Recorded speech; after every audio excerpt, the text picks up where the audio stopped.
할렐루야, 빈내리교 성도 여러분, 말씀 묵상의 자리에 오신 것을 환영합니다. 오늘 우리가 함께 묵상할 말씀은 호세아서 1장 2절 말씀입니다. 여호와께서 처음 호세아에게 말씀하실 때 여호와께서 호세아에게 이르시되 너는 가서 음란한 여자를 맞이하여 음란한 자식들을 낳으라. 이 나라가 여호와를 떠나 크게 음란함이니라 하시니. 아멘. 오늘 큐티인 전체 본문은 호세아서 1장 1절부터 11절입니다.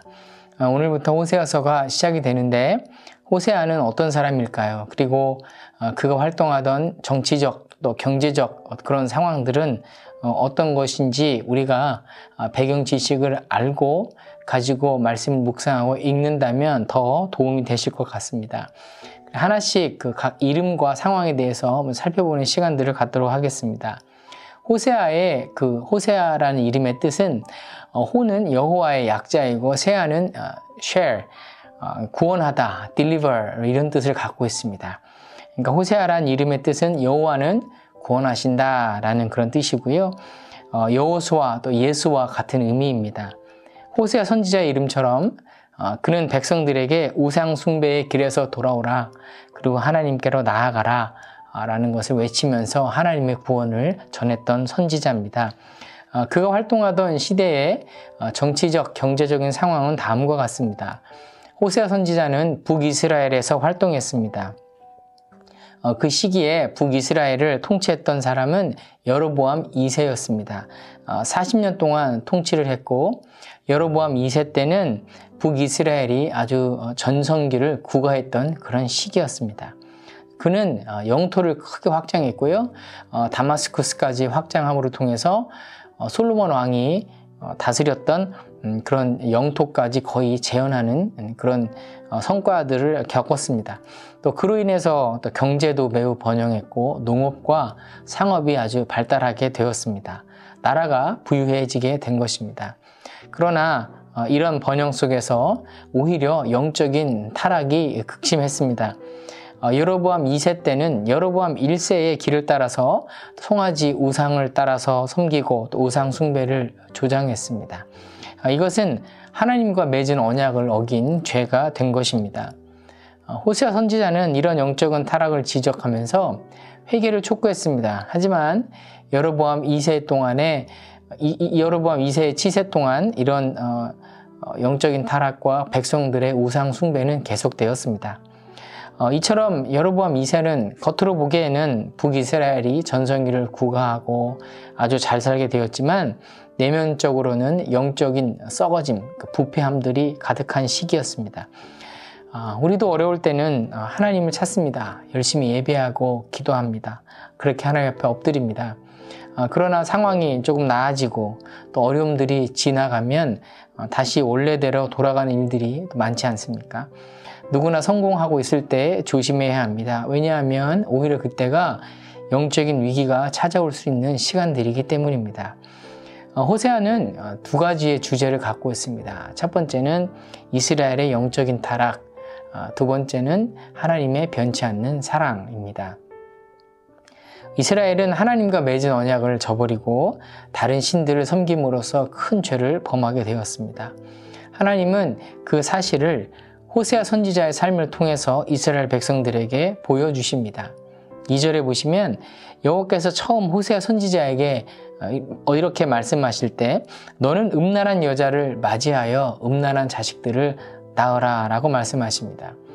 요즘식으로 하면 목사로 부르실 때 주시는 어떤 그런 사명이 너는 음란한 여자랑 결혼해서 음란한 자식을 낳으라.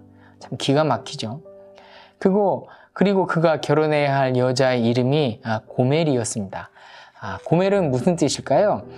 이 뜻은 완료하다, 또 끝내다 라는 뜻을 갖고 있습니다.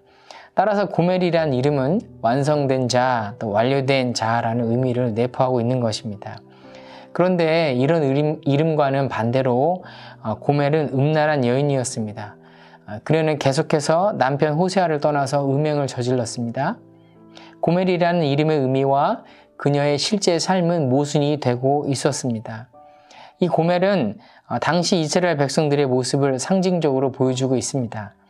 이스라엘은 하나님의 백성이 되기로 완성되었고 또 완료되었지만 현실에서는 하나님을 떠나 우상을 섬기는 영적인 불순종, 또 음란한 아내가 돼버리고 만 것입니다. 그럼에도 불구하고 하나님께서는 이스라엘 백성을 향한 무조건적이고 끊임없는 사랑을 보여주십니다. 호세아의 아내 고멜이 계속해서 남편을 떠나 음란을 저지르지만 호세아는 그녀를 용서해야 되고 사랑해야 했습니다. 이는 이스라엘이 우상숭배의 길로 계속 빠져도 하나님께서는 끝까지 그들을 사랑하신다는 것을 상징하고 있는 것입니다. 하나님께서는 우상숭배 죄를 혐오하시지만 그들이 회개하고 돌아오면 용서와 구원이 있을 거라고 약속하십니다. 10절에 보시면 그러나 이스라엘 자손의 수가 바닷가의 모래같이 되어서 헤아릴 수도 없고 셀 수도 없을 것이며 전에 그들에게 이르기를 너희는 내 백성이 아니라 한 그곳에서 그들에게 이르기를 너희는 살아계신 하나님의 아들들이라 할 것이라. 하나님께서는 너무도 사랑하는 자신의 신부인 이스라엘이 자신을 떠나 다른 신을 자신들의 신이라고 섬기며 영적인 간음을 저지르는 그런 모습을 보면서 로르하마 사랑하지 않는다.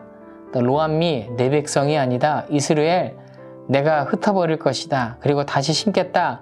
라고 화나서 말씀을 하시지만 하나님의 본심은 그렇지 않다는 것입니다.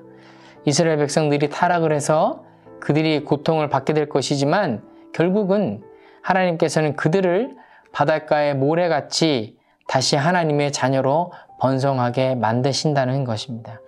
이 바닷가의 모래와 같이 헤아릴 수도 없고 셀 수도 없는 사람은 바로 예수 그리스도를 통해서 하나님의 자녀가 될 그리스도인들을 보여주는 예언의 말씀이기도 한 것입니다. 성도 여러분, 두 가지 사실을 기억하시기를 바랍니다. 첫 번째, 하나님은 영적 음란을 정말로 미워하십니다. 하나님 한 분 외에 다른 신을 여러분의 삶 가운데 두지 마시길 바랍니다. 고멜이 호세아랑 결혼했음에도 불구하고 다른 남자를 따라가는 모습이 우리의 모습이 아닙니까? 하나님을 믿는다 하면서 우리의 관심은 여전히 하나님 외에 다른 것에 꽂혀 있을 때가 많이 있습니다.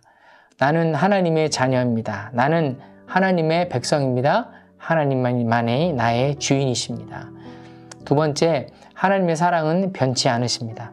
하나님은 언제라도 죄 가운데 있더라도 회개하고 돌아오면 기쁘게 받아주시는 분이십니다.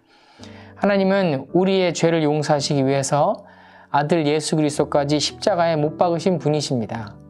이 놀라운 하나님의 사랑에 감사합시다. 그리고 이 사랑을 아직도 부인하면서 받으려 하지 않는 우리 주위의 사람들을 위해, 우리 전도 대상자들을 위해 기도하고 전합시다. 그렇게 하나님의 백성으로 다시 태어나는 은혜가 있도록 그들을 위해서 기도하는 오늘 아침이 되시기를 예수님의 이름으로 부탁을 드립니다. 우리가 그렇게 또한 기도할 때 하나님께서 우리의 기도를 사용해서 일하여 주실 줄로 믿습니다. 오늘도 그렇게 복된 믿음의 삶을 이어나가시기를 예수 그리스도의 이름으로 축원드립니다.